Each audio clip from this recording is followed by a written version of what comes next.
반갑습니다. 가스펠 프로젝트의 서현 목사입니다. 한 주간도 평안하셨습니까?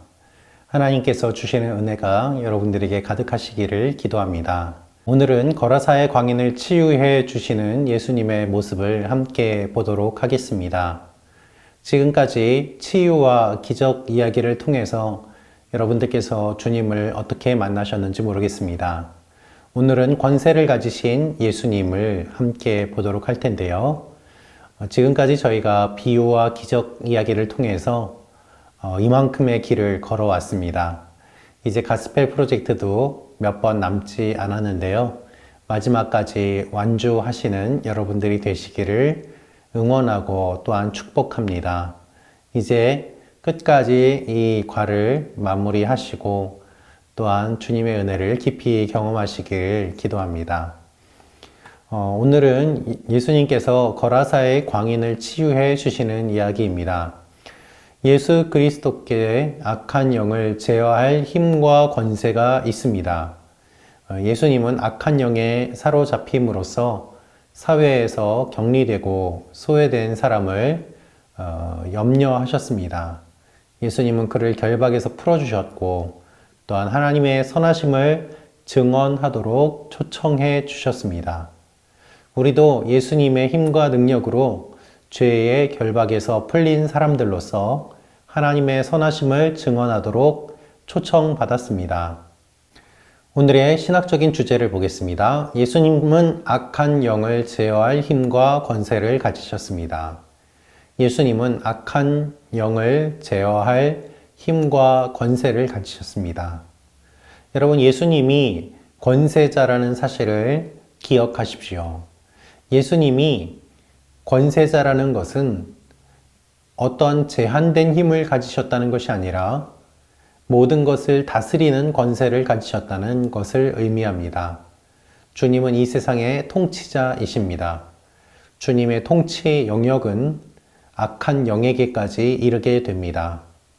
모든 것은 주님의 통치 아래 있고 주님이 모든 것을 다스리십니다.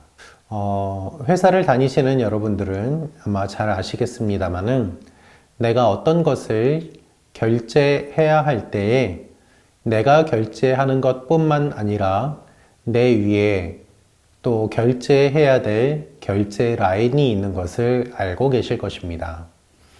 내가 결제했지만 그것으로 끝난 것이 아니라 그 위에 분이 결제를 해야 되고 또 그 위에 분이 결제를 함으로 말미암아 최종적인 결제가 되는 것을 우리는 보게 됩니다. 마찬가지입니다. 우리는 어떠한 삶을 살면서 어떠한 사람이 어떠한 권세를 가지고 있는 것을 봅니다.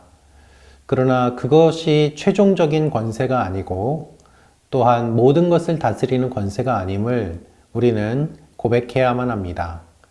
예를 들어 한 나라의 지도자가 되어서 그 나라를 다스린다고 하더라도 그 나라 외에 다른 나라는 영향력이 없게 되는 것이죠.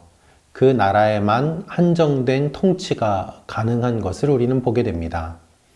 다른 나라의 대통령이 우리나라에 와서 정치를 간섭할 수 없는 것처럼 그 모든 권세들은 제한되어 있음을 우리는 우리 주위에서 많이 보게 됩니다.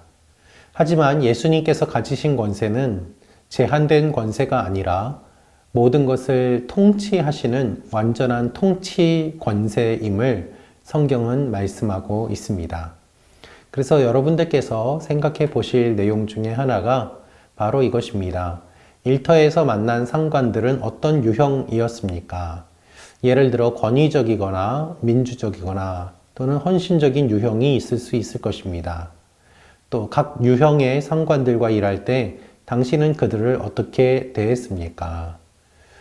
예를 들면 어떤 분은 자신의 권세를 남용하는 분도 있을 것입니다. 제가 만난 분들도 그러한 분들이 계셨습니다. 회사 일과 개인의 일을 구분하지 못하고 그것을 뒤섞어서 부하 직원에게 요청함으로 말미암아 나중에 곤혹스러운 일을 겪게 되는 경우도 우리는 뉴스에서 보게 됩니다. 일터에서 만난 상관들은 각각 다양한 특징을 가지고 있죠. 권세를 가지고 있다고 해서 그것을 바르게 쓰는 것도 아닙니다. 그러나 예수님께서는 권세자로서 어떤 모습을 보이고 계십니까? 예수님은 세상의 모든 것을 다스리실 수 있지만은 그 세상의 모든 것을 다스릴 권세를 가지셨음에도 불구하고 머리둘 곳조차 없다고 말씀하시면서 그 권세를 하나님의 영광을 위하여 매우 제한하고 또한 필요할 때에만 쓰시는 것을 우리는 알 수 있습니다. 십자가에 달리셨을 때에도 내려올 수 있는 권세가 있었습니다. 그러나 주님께서는 모든 사람들에게 조롱과 모욕과 핍박을 받으시면서도 십자가에 매달리셨고 또한 그곳에서 돌아가심으로 하나님의 구원을 완성하시는 모습을 우리가 보게 됩니다. 주님께서 권세를 가지셨다는 사실이 중요한데요. 오늘 이 권세가 어떻게 발휘되는지를 우리에게 알려주시기 때문입니다. 먼저 볼 수 있는 것은 예수님께서는 소외된 광인에게 관심을 가지셨다는 것입니다. 예수님은 이 땅에 거하시는 동안에 위대한 능력을 보여주셨습니다. 그런데 오늘 본문 말씀은 그 가운데서도 매우 인상 깊고 또한 특별한 장면이 기록되어 있습니다. 성경을 읽도록 하겠는데요. 마가복음 5장 1절부터 8절 말씀입니다. 제가 읽겠습니다. 예수께서 바다 건너편 거라사인의 지방에 이르러 배에서 나오심에 곧 더러운 귀신 들린 사람이 무덤 사이에서 나와 예수를 만나니라. 그 사람은 무덤 사이에 거처하는데 이제는 아무도 그를 쇠사슬로도 맬 수 없게 되었으니 이는 여러 번 고랑과 쇠사슬에 매였어도 쇠사슬을 끊고 고랑을 깨뜨렸음이로라. 그리하여 아무도 그를 제어할 힘이 없는지라. 밤낮 무덤 사이에서나 산에서나 늘 소리 지르며 돌로 자기의 몸을 해치고 있었더라. 그가 멀리서 예수를 보고 달려와 절하며 큰 소리로 부르짖어 이르되 지극히 높으신 하나님의 아들 예수여 나와 당신이 무슨 상관이 있나이까. 원하건대 하나님 앞에 맹세하고 나를 괴롭히지 마옵소서 하니 이는 예수께서 이미 그에게 이르시기를 더러운 귀신아 그 사람에게서 나오라 하셨습니다. 아멘. 여러분이라면 이런 사람을 만났을 때 어떠한 느낌이 드시겠습니까? 사람들은 그를 두려워했습니다. 사람들이 그를 무서워한 것은 당연했죠. 첫째로 기록되어 있는 내용을 보면은 그는 믿을 수 없을 만큼 힘이 셌기 때문입니다. 사람들은 그가 다른 사람들에게 해를 끼치지 않게 하려고 애를 썼습니다. 그러나 제어할 수 없었습니다. 그 결과 쇠사슬로 그의 손과 발을 묶었다는 것입니다. 그럼에도 불구하고 그를 제어하는 것은 불가능했습니다. 족쇄를 채웠지만 그것도 소용이 없었습니다. 그만큼 힘이 셌기 때문입니다. 두 번째로는 그가 자해하는 행동을 했기 때문입니다. 그는 배척당했고 사람들과 어울리지 못했습니다. 그래서 사람들은 그를 제어할 수 없기 때문에 그를 쫓아냈습니다. 지금 이 사람의 모습을 보면 하나님의 형상으로 지음받은 사람이 파괴되어 망가진 모습을 볼 수 있습니다. 여러분 귀신 들린 사람을 혹시 보셨습니까? 귀신 들린 사람은 자아를 잃어버리는 경우가 일상적입니다. 대부분의 경우 귀신 들린 사람은 자아를 잃어버리고 또한 매우 강한 힘을 가지고 있고 또한 폭언을 하며 자신을 자해하거나 또는 다른 사람들을 공격하는 성향을 보입니다. 연약한 여성이라고 하더라도 귀신 들린 사람을 보면 매우 강한 힘을 가지고 있어서 성인 남성 대여섯 명이 제압하려고 해도 제대로 제압이 되지 않는 경우도 본 적이 있습니다. 그렇기 때문에 이와 같은 사람의 모습을 보면 사실 사람들이 두려워하고 또한 만나기 꺼려하는 것은 당연한 행동처럼 보입니다. 문제는 무엇인가 하면 이 사람이 그렇게 된 모습을 보면서 사람들은 두려워했지만 그를 불쌍히 여기지는 않았다는 것입니다. 주님께서는 그를 불쌍히 여기시고 그를 치유해 주기를 원하십니다. 불쌍히 여기는 사람이 있었다고 할지라도 치유해 줄 능력이 없는 사람들이 많이 있었을 것입니다. 그러니까 그의 문제가 해결되지 않고 그가 계속해서 귀신 들린 채로 그렇게 있었던 것이죠. 주님을 만나기 전까지 그의 삶은 매우 비참한 모습이었습니다. 사람이 하나님의 형상을 잃어버리고 파괴된다면 얼마나 비참하게 되는지 본문은 보여주고 있습니다.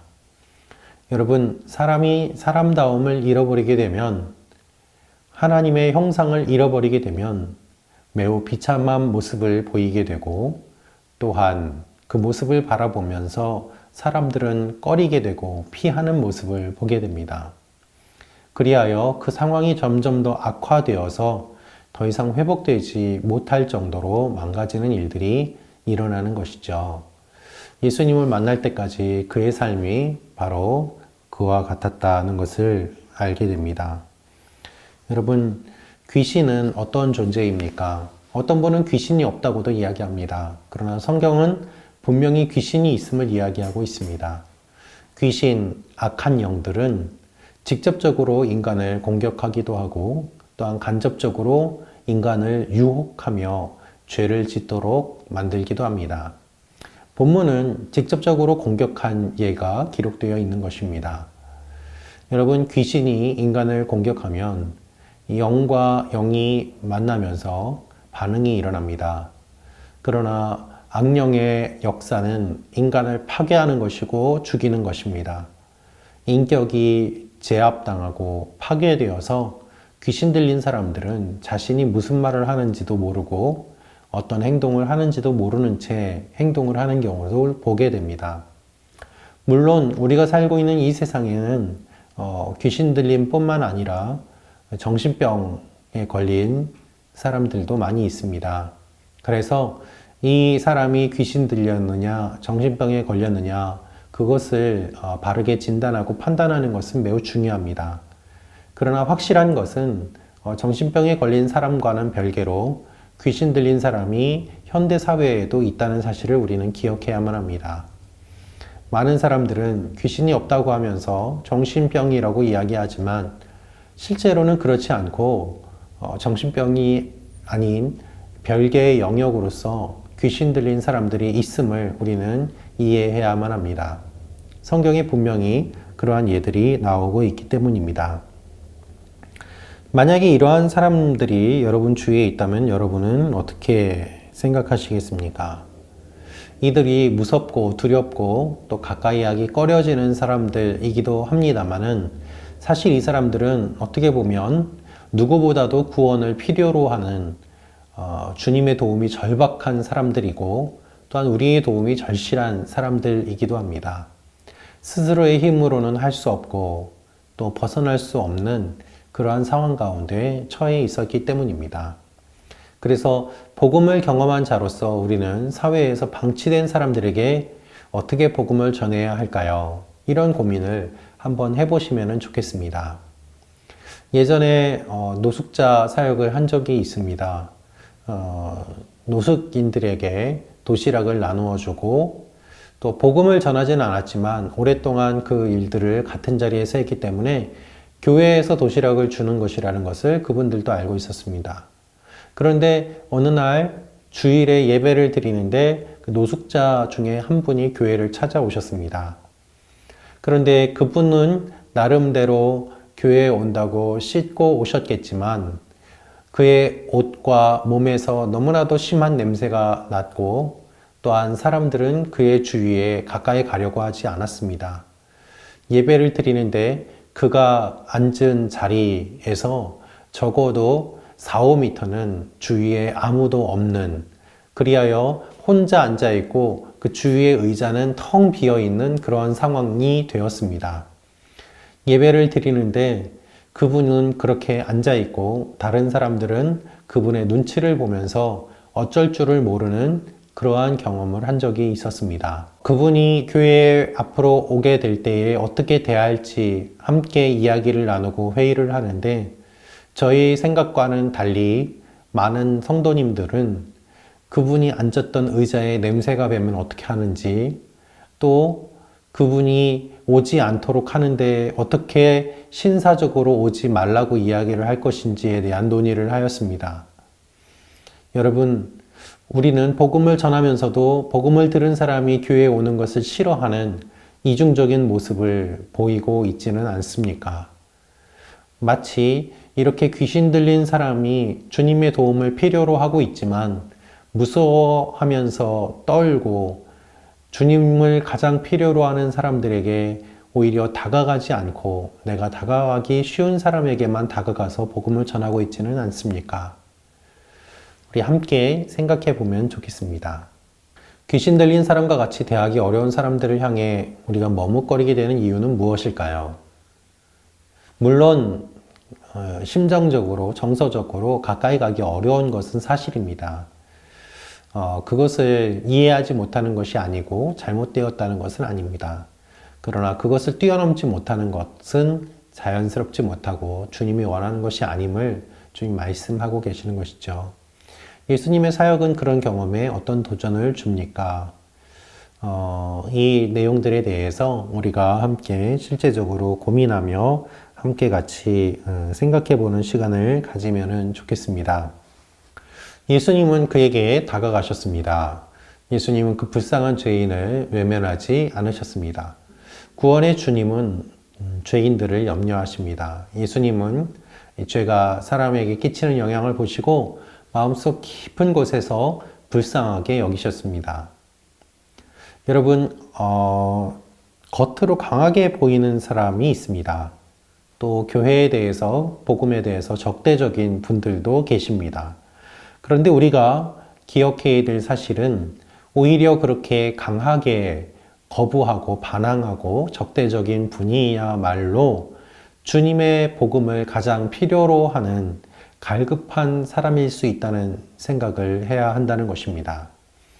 그렇게 그런 분들에게 복음을 전하였을 때에 그분들이 예수님을 믿고 돌아오게 된 이야기들이 많은 간증으로 있습니다. 오히려 자신의 약함을 드러내기 꺼려하면서 그것을 감추기 위해 강하게 이야기를 하고 반응하고 있다는 사실을 우리는 잊어서는 안 될 것입니다. 그래서 어떤 면에서는 그렇게 강하게 거부하는 분들, 또 다가가기 어려운 분들, 그분들이 주님의 복음을 기다리고 있다는 사실을 기억하며 복음을 전하는 여러분과 제가 되기를 원합니다. 죄의 결과를 보고 아파한 적이 있나요? 그때 어떻게 반응했습니까? 네, 우리는 죄의 겉모습, 또 죄 짓는 사람들의 모습을 보면서 손가락질하고 비난합니다. 그러나 사실 그러한 사람들이야말로 정말 주님을 만나야만 하는, 주님을 필요로 하는 사람들임을 우리는 기억해야만 합니다. 그래서 예전에 하영주 목사님께서도 어떠한 큰 죄를 지은 사람들, 감옥에 갇히게 되었을 때 찾아가서 복음을 전하고 또 예수님을 영접시키는 그런 일들도 하셨던 것을 알 수 있습니다. 우리가 약한 사람, 또 울고 있는 사람에게 복음을 전하는 것도 필요하지만 때로는 이렇게 강하게 저항하는 사람, 스스로의 힘으로 통제가 안 되는 사람, 정말 악령에 씌워서 힘든 사람, 주님의 도움이 필요한 그 사람들에게 우리가 다가가서 복음을 전하는 것이 주님께서 원하시는 일임을 우리가 기억하며 하나님 앞에 나아가고 복음을 전하는 여러분과 제가 되기를 원합니다. 예수님께서는 사람의 겉모습을 보지 않으시고 그의 필요를 보셨습니다. 그래서 다가가신 것입니다. 우리도 사람들의 겉모습만 보지 말고 그들의 이면적인 외침, 마음의 소리를 함께 들으며 그들에게 다가갈 때에 그들이 복음을 듣고 또 마음을 열고 예수님을 영접할 수 있게 되는 그런 일들이 일어나리라고 믿습니다. 그러면 우리가 혹시 우리 주위에 이러한 사람들이 있었는지, 그때 나는 어떻게 반응했었는지 함께 잠깐 생각하고 또 묵상하는 시간을 가지신 이후에 다음 시간에 뵙도록 하겠습니다. 감사합니다.